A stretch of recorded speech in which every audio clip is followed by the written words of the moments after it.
आप सभी को मेरी तरफ से जय माता दी।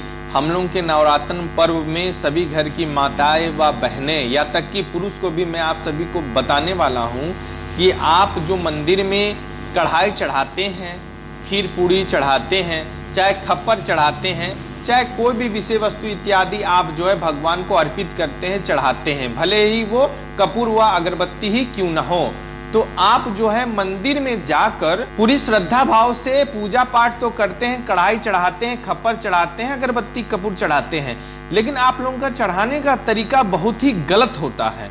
ये बताइए, इतनी गंदगी में अगर आपको कोई भोजन करने के लिए दे दिया जाए बिना पत्तल के, बिना किसी साफ सफाई के, तो आप क्या खाएंगे इसे? भगवान को जब आप भोग चढ़ाते हैं तो आप लोग के समझ में जरा से भी नहीं आता है कि उस भोग को या तो कोई पत्तल में या कोई प्लेट में, अगर पत्तल व प्लेट ना भी मिल पाए तो कम से कम केले के पत्ते में तो कम से कम अर्पित तो कर ही सकते हैं। उसको खरीदने के लिए तो आपको पैसा तो नहीं ना लगेगा। आप मंदिर जाते हैं जहाँ पे कपूर जलाने का जगह होता है, अगरबत्ती जलाने का जगह होता है, आप वहाँ पे तो अगरबत्ती कपूर नहीं जलाते हैं। जहाँ पे माँ रहेंगी, जहाँ पे देवी देवता रहेंगे, उसी के आगे खोसना शुरू कर देते हैं। एक बात बताइए, आपके घर में चीजें इधर से उधर हो जाती है तो आप घर वालों को डांटने लगते हैं, चिल्लाने लगते हैं। मंदिर में आप सभी यही गलती करते हैं, तो ये मंदिर में आप सभी अगर ये गलती करें तो आप भी तो दंड के भागी होते हैं। ये बात बताइए, इतनी गंदगी में कौन खीर पूड़ी चढ़ाता है, कौन लपसी पूड़ी चढ़ाता है, आप हमें बताइए ना। ये नज़ारा जो मैं देख रहा हूँ, ये अपने आँख से देखा हुआ नज़ारा है और स्वयं मेरे कैमरे से रिकॉर्डिंग है। ये केवल इसी मंदिर की बात नहीं है, मैं कई सारी मंदिरों में जाता हूं और इसी तरीके का दृश्य मुझे देखने को मिलता है। मैं आप सभी से बस यही कहना चाहता हूं, जिस प्रकार आप अपने घर में साफ सफाई से भोजन करते हैं, पूजा पाठ इत्यादि करते हैं, उसी प्रकार मंदिर को भी स्वच्छ रखें, साफ सुथरा परिवेश रखें, ना कि इस तरह से गंदगी फैलाएं। बताइए, कोई भी माता व बहनें जो भी कढ़ाई चढ़ाई होंगी, कोई भी किसी पत्ते में चाहे किसी पत्तल में खीर पूड़ी रखी होंगी, क्या पूड़ी आपको किसी भी पत्तल में दिख रही है? अगर दिखे तो हमें बता दीजिए कि पूड़ी जो है साफ सुथरा जगह पे रखी हुई है। उसी में देखिए चारों ओर अगरबत्ती जला के इधर उधर लोग फैलाए हुए हैं, कपूर भी जला के गंदगी किए हुए हैं, पूरा टाइल खराब हो चुका है। मैं आप सभी से ये पूछना चाहता हूं, अगर आपके घर में थोड़ी सी गलती अगर ऐसे कर दें पूजा रूम में, तो आप उस पे चढ़ बैठोगे, लेकिन आप स्वयं जहां माता वास करते हैं, देवी देवता वास करते हैं, वहां गलती करने से पहले आप एक बार भी नहीं सोचते हैं मैं क्या कर रहा हूं। भगवान को किसी भी चीज, विषय वस्तु इत्यादि की जरूरत नहीं होती है, बस वो हमारे प्रेम के भूखे होते हैं। आपके प्रेम के द्वारा दी हुई ये 2 पूड़ी व लपसी या खीर दिए हुए से ही उनका पूरा पेट भर सकता है, क्योंकि वो प्रेम के भूखे होते हैं, भाव के भूखे होते हैं।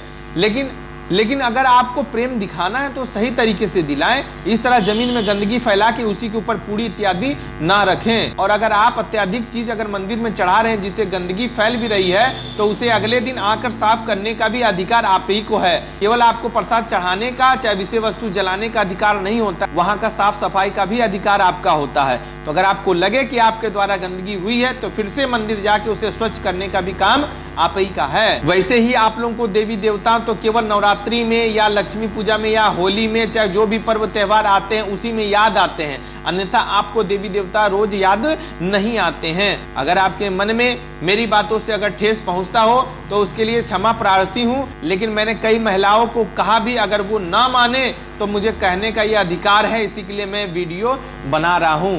अगर आपके गांव में, आपके ग्राम में, आपके शहर में अगर ऐसी गलतियां हो रही हो या आपके द्वारा हो रही हो तो उसका सुधार करें, अन्यथा आप खुद दंड के भागी अवश्य बनेंगे। भगवान वही वास करते हैं जहां साफ सफाई होती है, जहां पवित्रता होती है। ये बताइए, ये कौन सी पवित्र जगह है? आपने तो मारा है, पूरा मंदिर की दशा बिगाड़ के रख दी है। तो ये ऐसी गलती आप कभी भी किसी नवरात्रि में, चाहे किसी भी पर्व त्योहार में, किसी भी मंदिर में ऐसी गलती भूल कर भी ना करें। सभी लोगों से मेरी यही हाथ जोड़ के विनती है, अनुरोध है, प्रार्थना है, वरना उसका हाल आप ही जाने। भगवान के मंदिर में जाकर प्रसाद चढ़ाना, भोग चढ़ाना, ये बहुत ही नेक कर्म है। बहुत ही भाग्यशाली वो लोग होते हैं जो ऐसे कर्म कर पाते हैं, लेकिन उसे सही तरीके का करने का अधिकार आपका है। कई लोग अज्ञानवश ऐसी गलतियां कर जाते हैं, लेकिन अगर आपको किसी के माध्यम से वो ज्ञान मिल जाता है तो आप दोबारा ये गलती करने का प्रयास कदापि ना करें, वरना जो होगा उसकी आप कल्पना नहीं कर सकते हैं। इस संसार में बस एक ही चीज चलता है, देखा देखी पाप, देखा देखी पुण्य। यानी 2-4 महिलाएं गंदगी की है तो आप भी उसी में सम्मिलित हो गई।